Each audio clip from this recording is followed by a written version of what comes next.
puberty blockers were an experimental treatment for which there was no evidence, and Cass has confirmed this over and over again, the lack of evidence.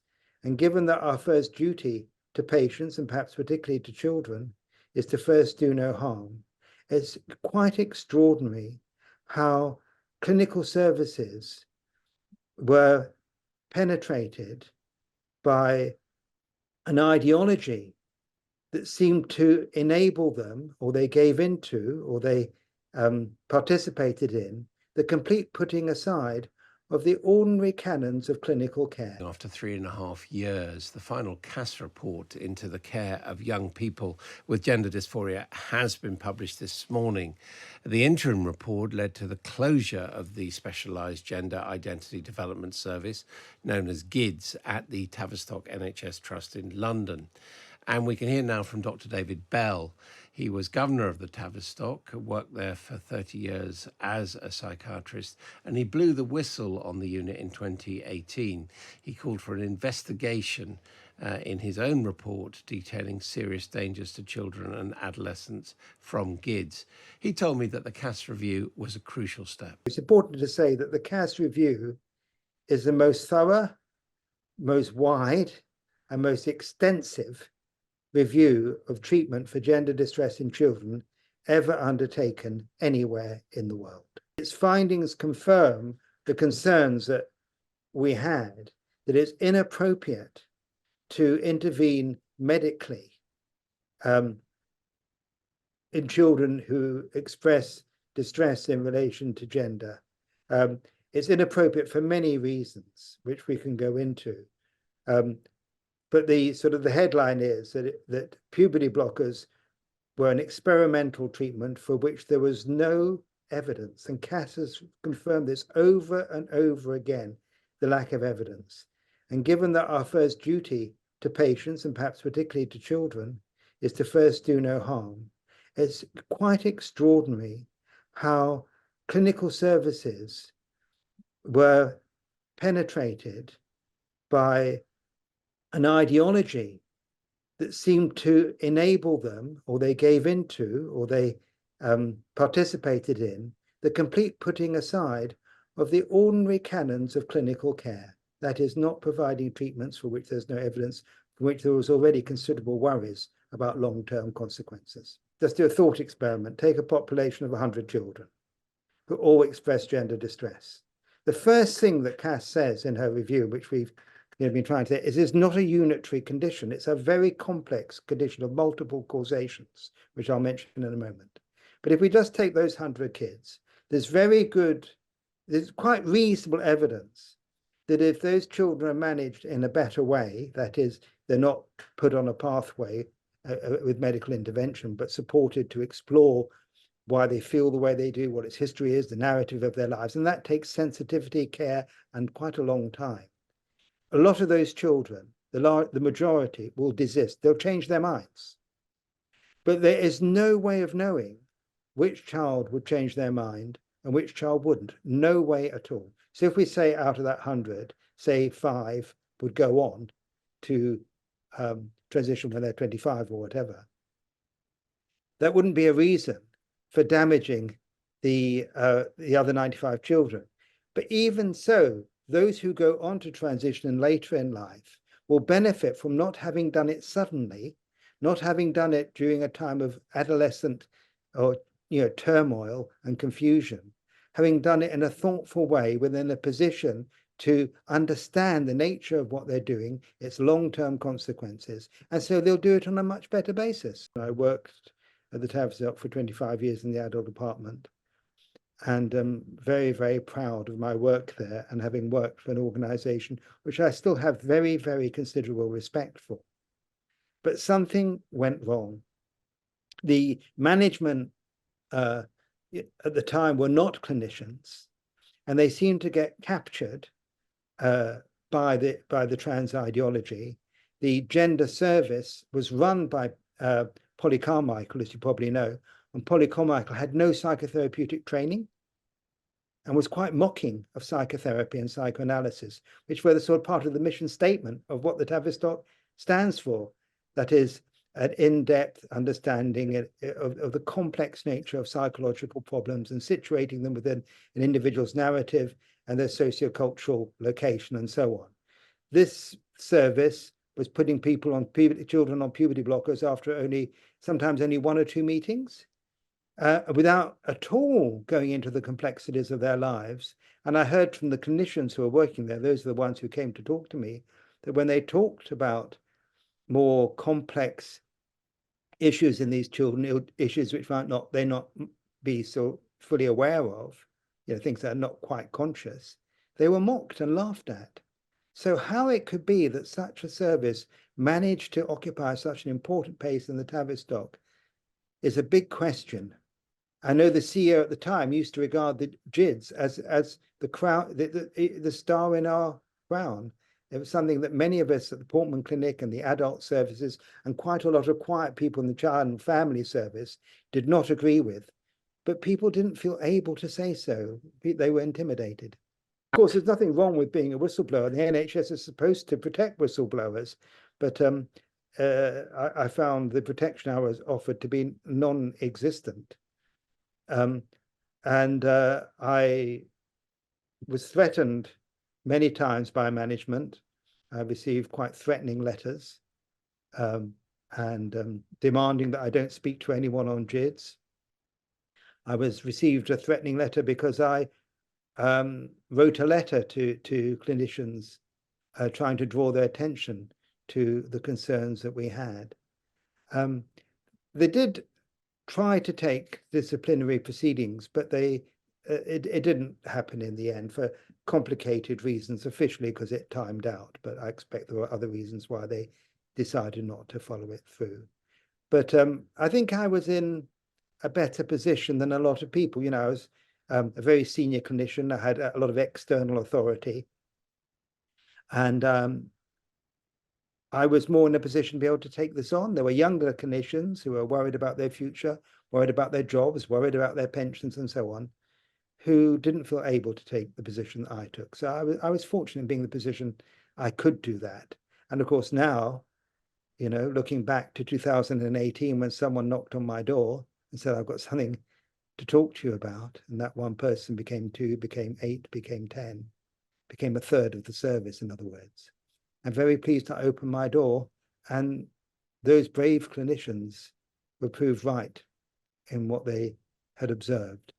The terrible thing, as you're saying, and which is the kind of thing that Cass can't comment upon because it's not part of her remit, but the implication of her report is that generations of children and young people have been seriously damaged by receiving, 1, the wrong treatment, which has damaged them, and 2, the multiple problems that they had, such as autism, depression, histories of trauma, abuse, profound family problems, and so on.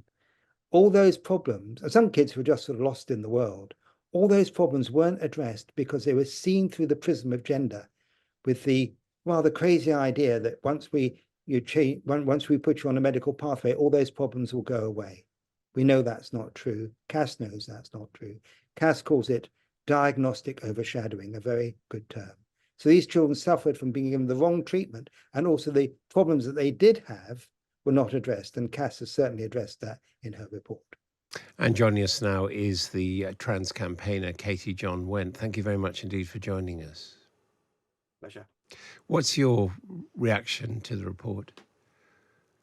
I do agree, actually, the report is needed. I think there's been a lot of kind of research and kind of understanding that it has been a kind of a healthy pathway for many transgender adults. Indeed, Cass herself recognised that it's a well-established practice, and that the kind of, whilst there are always pros and cons to transition and to hormones, the kind of the pros have outweighed the benefits for the health of those concerned. But where it is applied to teenagers, it is unproven. And I think that's what's been the case. And it has been something that has been driven by kind of pressure, social pressure, mental health pressure. Yes, campaigning group pressure as well. But ultimately, it's an unproven thing amongst teenagers that puberty blockers itself becomes a kind of a de facto, this you're automatically going to become trans and transition now. It's not the kind of the pause that it was laid claim to be, because nobody seems to pause it. Everyone goes forward. So those aspects were critical, I think. I think the report is actually humane. I think the report is kind of if we'd have talked about this earlier, 6 to 8 years ago, if both medics had been willing to kind of allow study, and including academics as well, there were PhDs into detransition that were not allowed to go ahead based on ethical grounds that it might apparently upset people. But there's been a lack of research around this, and there's even still a lack of research to the point where the 9,000 odd kind of teens that went through Tavistock and on to kind of adult gender identity clinics are 6 out of 7 of them apparently refuse to be parts of kind of follow-up research. And so that creates a problem, that there is this kind of knowledge gap and evidence gap as to whether this is the best thing for people. And I think one of the issues for me is that an adult solution has been given to young teens, or to even to older teens, but without that kind of consistent and caring kind of wrapping of a cross-disciplinary medical and social approach to looking after people. A distinct lack of care around CAMS. There's been a massive lack of mental health and adolescent mental health support throughout these processes. And I think the underlying kind of pressure of so many people coming forward to kind of want these services has put pressure on the services to kind of I don't know, perhaps take some of the safeguards off. So you would think that the basic finding that there should be basically not a provision of hormones to the under 18s, except in very, very exceptional circumstances. You think that's correct, do you? I've moved my position on that. I have to say that hindsight is not fun.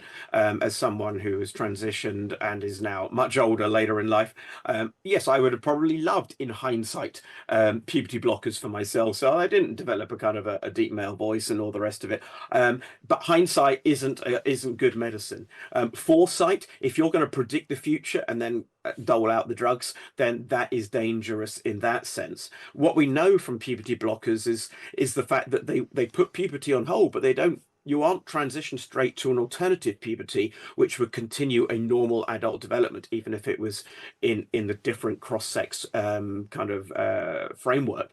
But if you actually pause puberty completely and then don't restart it until someone is 17 or 18, you're putting that whole child's development on hold, that entire body's development on hold, everything from kind of bone density to height to health. And as someone who didn't even get a male puberty till I was 18, I was bullied at school for being the child who didn't have evidence of puberty. So you're going to double down on people's weight of bullying if they're not going to develop normal, actual kind of height and strength and other things, but also brain development, because the hormones that we get during puberty are part of our social and our psychological brain development, part of the maturation of the brain. And we also don't get full maturation of the brain in that sense either, the kind of the prefrontal lobes, the prefrontal cortex, until our kind of early to mid 20s. You might say that's the part of our brain that helps us to not be hormone driven. And yet at 13 or 14, we are hormone driven. And if there's that distress from the hormones coming in from your natural puberty, what natural puberties are distressful to a lot of people. So I think there is some misdiagnosis. I think there is some kind of the social aspect, the kind of the neurodiverse aspect, the multiple other issues that ranging from kind of body dysmorphia rather than gender dysphoria, the pressure of social media around how you look, how you behave, how you fit in. I think there's been a fear of looking at the comorbid issues or what else might be going on, whether it's in addition or whether it's instead. I remember meeting an 18-year-old girl who said when she was 14, she thought she was, a trans guy. And in the end, at the age of 18, she had a breast reduction, not a breast removal. And that solved the body dysphoria, not the gender dysphoria. And in order to get to the right solutions, you need to take a much slower, more holistic approach, which CAS does endorse in a very humane way. Do you think, though, from your own experience and subsequently, that there are going to be the resources to deliver this holistic approach, which is based more on general psychiatric diagnosis and talking treatments within the hard-pressed NHS? No. And that's going to create the alternative problem. If you kind of put on hold the existing kind of transgender teenage crisis and say that instead of puberty blockers, instead of full-blown gender identity clinics for gender questioning youth, we're now going to say actually this is part of pediatric and young person psychiatry, then you've got to transfer the funds to those, and they're not adequate to meet the task for any aspect of child and adolescent mental health. CAMS is ridiculously underfunded. It takes years to get help, therapy as a teenager, and we know how fast those things can escalate to dangerous situations of self-harm. And I'm not just talking trans, I'm talking all kinds of varieties of transgender mental distress. I mean, sorry, teenage mental distress. And if we're not going to fund CAMS multiple times more than it already is, and actually recognize the things that were promised to NHS mental health services, adult or child, many years ago, that we would bring equity to it from the kind of the physical NHS, of the kind of the guarantee of no longer than 18 weeks to be seen by someone for any condition, so to speak, then we need to put that in place for the mental health side of it. And yeah, and CAS's recommendations need to be backed by money, backed by services, backed by kind of teamwork, where psychiatry and pediatrics, and a whole range of health services are actually there in place, including social work, including therapy. And that needs to come into the whole question of how and if and do we ban kind of conversion therapy, and how and if do we support and actually supply and fund actually kind of explorative therapy, the kind of therapy that supports someone to explore who they are. And that might mean still allowing puberty blockers on occasion, but I think perhaps puberty blockers should be given their original purpose, which is pause. Put someone on puberty blockers for 6 months, and then during that process they get weekly therapy. Then take them off puberty blockers, and then for another 6 months off puberty blockers, continue to support them with therapy whilst they explore therapy, puberty restarting. And that's doing all of that within a year of a weekly being seen, and a year of 6 weeks, 6 months pause and 6 months reactivate, is radically different to kind of putting someone on puberty blockers for 4 or 5 years and then 99% of them going forward to cross-sex hormones. Katie John West, thank you very much indeed for joining us.